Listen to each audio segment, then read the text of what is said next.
প্রায় 50 মিলিয়ন বছর আগে ভারতীয় উপমহাদেশের সঙ্গে এশিয়ার সংঘর্ষে জন্ম নিয়েছিল এক বিশাল মালভূমি, আর এর ফলে তৈরি হয় পৃথিবীর সর্বোচ্চ উচ্চভূমি তিব্বত, যাকে বলা হয় পৃথিবীর ছাদ।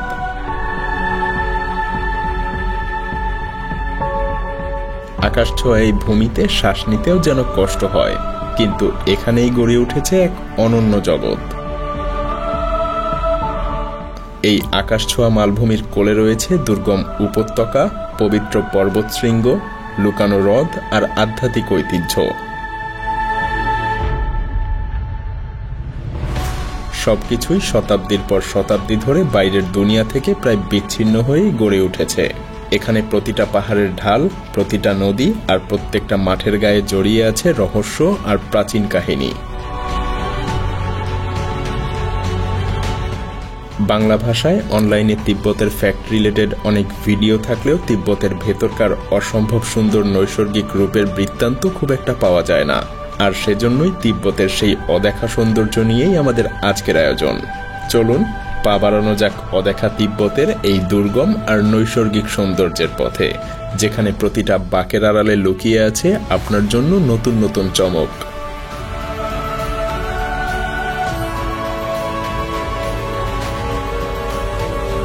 পূর্ব তিব্বতের চামো অঞ্চলে এশিয়ার 3টা বড় নদী মেকং, সালুইন এবং ইয়ংসি পাহাড়ের ভেতর দিয়ে সমানভাবে প্রবাহিত হয়ে চলেছে শান্ত ধারায়। মজার ব্যাপার হলো, এই দুর্গম উপত্যকার মধ্য দিয়ে একসময় চলত টি হর্স রোড নামের প্রাচীন এক বাণিজ্য পথ। ইউনান প্রদেশের পাহাড়ি চা বোঝাই ইয়াকের কাফেলা এই পথে গিরিপর্বত টপকে লাসা পর্যন্ত পৌঁছাত, আর আজ সেই পথ ধরেই তৈরি হয়েছে জাতীয় মহাসড়ক 318,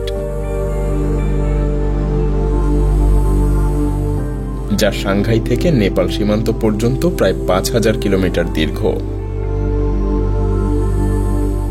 তবে এই তিব্বতের অংশটাই সবচাইতে বিখ্যাত। অনেকে একে বলেন স্বর্গের রাস্তা। ডজন ডজন উঁচু গিরিপথ পেরিয়ে বরফ মোড়া পর্বতের পাশ ঘেঁষে এই সর্পিল সড়ক যেন আকাশের দিকে উঠে গেছে। প্রতিটা বাঁকে রঙিন প্রার্থনা পতাকার বিছানা বাতাসে উড়ে উড়ে পথচারীদেরকে আশীর্বাদ জানায়। এরপর সামনে আসে এক ভয়ঙ্কর পাহাড়ি রাস্তা। জাং পর্বতের গায়ে 72টা তীক্ষ্ণ বাঁক পেঁচিয়ে 1 কিলোমিটার নিচে নেমে গেছে দুর্গম এই পথটা। অনেক জায়গায় রেলিং নেই, সেই সাথে চারপাশ কুয়াশার চাদরে জড়ানো। সামান্য ভুলচুক মানেই গভীর খাদে পতন। এক সময় এই আঁকাবাঁকা পথেই চা বোঝাই কাফেলা যাতায়াত করত, আর আজ এটা দুঃসাহসী চালকদের সাহসের চরম পরীক্ষা হয়ে দাঁড়িয়েছে। পথের ধারে পাথরের উপরে খোদাই করা অসংখ্য বৌদ্ধ মন্ত্রপাঠের মণিপাথর নীরবে যাত্রীদেরকে মঙ্গল কামনা করে যাচ্ছে।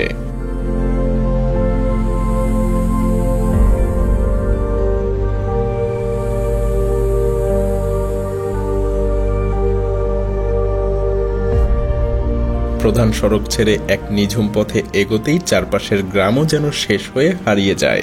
বাতাসে কেবল নিস্তব্ধতার শব্দ। এমন সময় দিগন্তে দেখা দেয় টকটকে লাল রঙের এক পাহাড় শ্রেণী।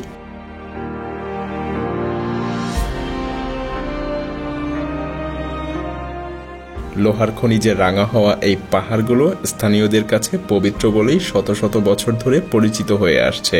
তাদের বিশ্বাস, এই লাল পাহাড়েই দেবদেবীদের আত্মার বাস।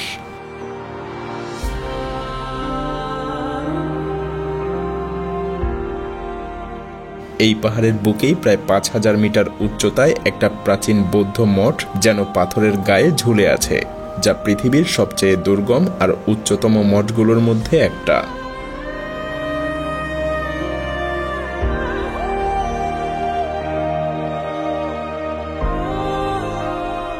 নিচ থেকে কোনো পথ চোখে পড়ে না, মনে হয় অলৌকিক ক্ষমতায় যেন মঠটা পাহাড়ের গায়ে আটকে গেছে।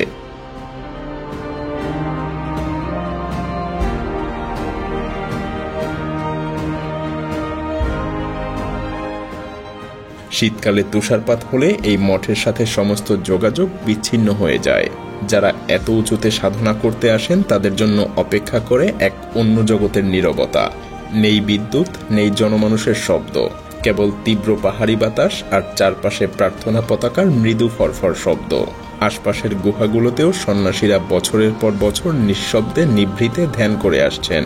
হ্যাঁ, এই প্রতিকূল প্রান্তরে লুকিয়ে আছে তাদের আত্মার অনুসন্ধান।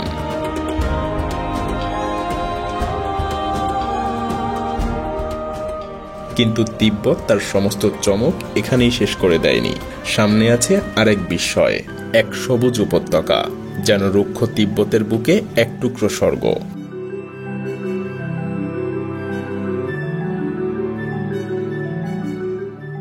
এই অঞ্চলের নাম নিইংচি, যেন তিব্বতের সুইজারল্যান্ড। তুলনামূলক কম উচ্চতার কারণে এখানে জলবায়ু মৃদু।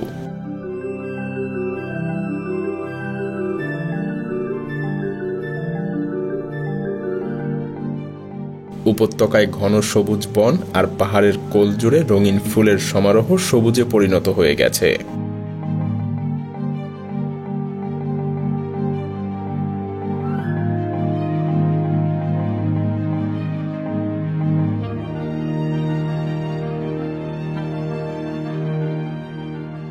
তুষারময় শৃঙ্গগুলোর নিচে আকাশছোঁয়া পাইন বন আর সিক্ত উপত্যকার বিরল মেলবন্ধন, যা তিব্বতের আর কোথাও এমন নজরকাড়া সবুজ দৃশ্য দেখা যায় না। এই অঞ্চল দিয়ে বয়ে গেছে ইয়ারলুং সাংপো নদী, যা পাহাড়ের ফাঁকে তৈরি করেছে বিশ্বের সবচাইতে গভীর গিরিখাতগুলোর একটা।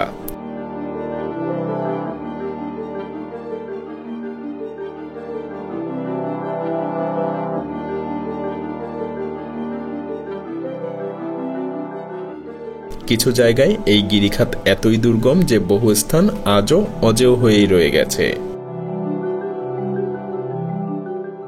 লাজুক পর্বত নামে পরিচিত এই শৃঙ্গ সবসময় মেঘেই আচ্ছন্ন থাকে। মজার ব্যাপার হলো, তিব্বতী উপকথায় নামচে বড়োয়া পর্বতকে আকাশ বিদীর্ণ করা এক দেবতাতুল্য প্রহরী বলা হয়, যার পেছনে নাকি লুকিয়ে আছে পেমাকো নামের এক গুপ্ত পবিত্র ভূমি।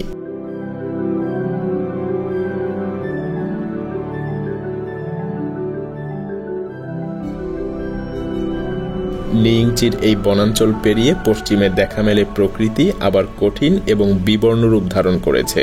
পাহাড়ি জঙ্গল আর নরম জলবায়ু পেছনে রয়ে যায়, আর সামনে দেখা মেলে এক বিরাট উচ্চ মালভূমির আলি অঞ্চল, যাকে বলে পৃথিবীর ছাদেরও ছাদ।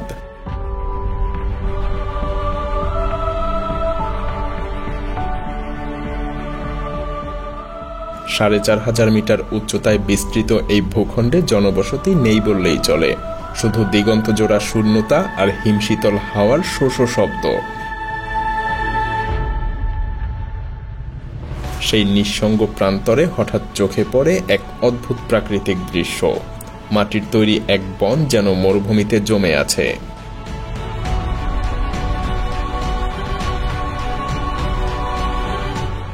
হাজার হাজার মাটি আর পাথরের স্তম্ভ সারি সারি হয়ে দাঁড়িয়ে আছে। দূর থেকে যেন মনে হয় কোনো প্রাচীন নগরীর ভগ্ন প্রাসাদ।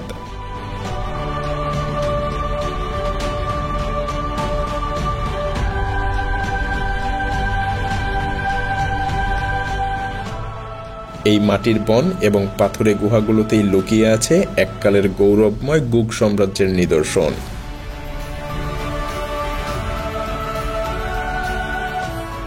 লাল পাহাড়ের গায়ে গুহা মন্দিরগুলোর দেয়ালে এখনো ঝাপসা রঙে আঁকা আছে শত সহস্র বছরের পুরনো বৌদ্ধ চিত্রকর্ম।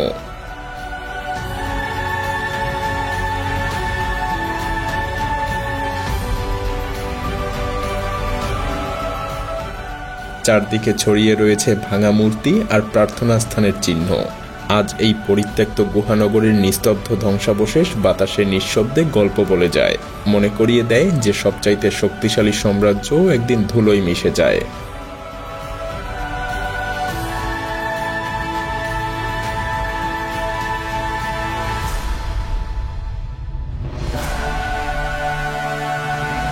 গুগের ধ্বংসাবশেষ পেছনে ফেলে চলুন আরো উঁচু প্রান্তরের দিকে যাত্রা করা যাক।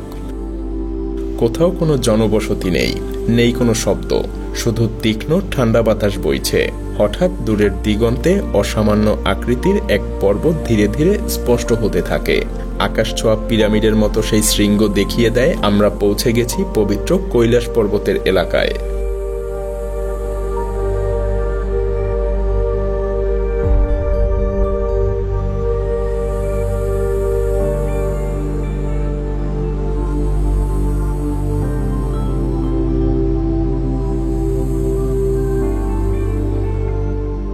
৬,৬৩৮ মিটার উঁচু কৈলাস পর্বত হিমালয়ের সর্বোচ্চ না হলেও হিন্দু, বৌদ্ধ, জৈন এবং বন এই 4 ধর্মের মানুষ একে পৃথিবীর আধ্যাত্মিক কেন্দ্র বলেই মনে করেন।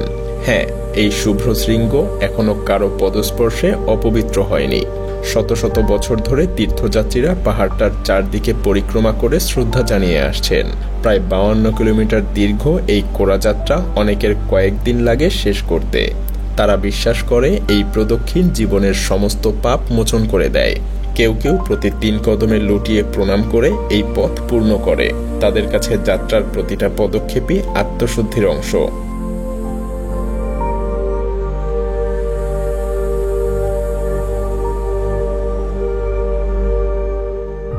কৈলাসের পাশেই রয়েছে মানস সরোবর, স্বচ্ছ নীল জলের এক হ্রদ, যা হিন্দু এবং বৌদ্ধ 2 ধর্মের অনুসারীদের কাছেই পরম পবিত্র। এই হ্রদের জলে স্নান করলে জন্ম জন্মান্তরের পাপ মোচন হয় এই বিশ্বাস তাদের। তাই পর্বতকে কেন্দ্র করে ঘোরার পর তীর্থযাত্রীরা এই হ্রদের ঠান্ডা জলে গোসল করে।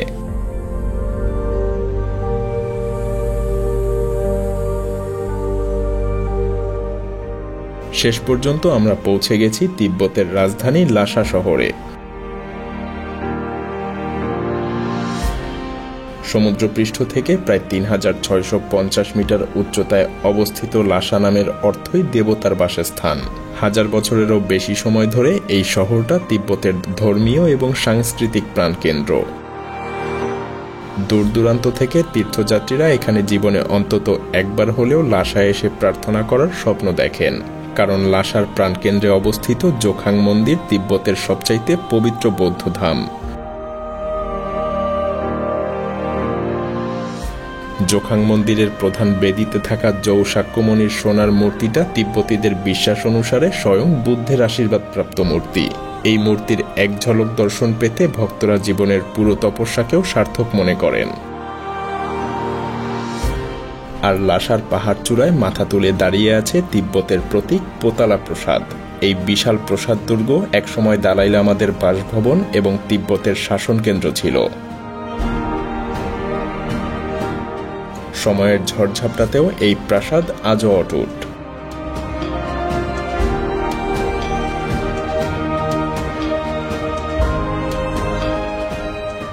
ভোরের আলোয় পাহাড়ের উপর শুভ্র রক্তিম কাঠামো উজ্জ্বল হয়ে ওঠে, যেন তিব্বতের অটুট বিশ্বাসের জীবন্ত প্রতীক।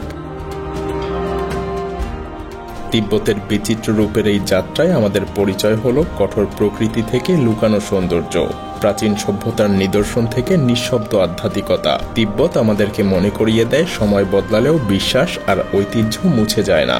নীরবে নিষ্ঠা ভরে মাথা উঁচু করে তিব্বত তার চেতনাকে বাঁচিয়ে রেখেছে। আজ এই ছিল অদেখা তিব্বতের কয়েকটা ঝলক। পৃথিবীর বুকে এমন আরো অগণিত বিষয় লুকিয়ে আছে, সেগুলো খুঁজতে আমাদেরকে আবারও পথ ধরতে হবে। তো দেখা হবে পরবর্তী অভিযানে।